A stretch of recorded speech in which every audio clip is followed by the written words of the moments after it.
Hello everyone. In this video, I'll show you how to cancel Canva Pro subscription. Maybe you have activated your account using Canva trial subscription, or maybe you don't want to keep your Canva Pro subscription. So you need to cancel your Pro subscription. How can you do this? This is very simple. Just go to Canva homepage and then you will get the Canva profile icon here.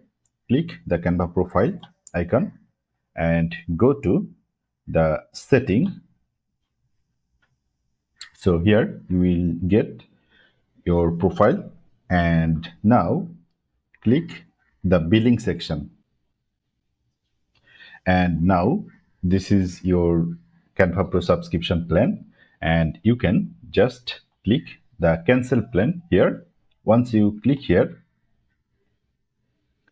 it will show you how many months available or how much time you have this pro subscription plan, and you just need to click the continue cancellation button.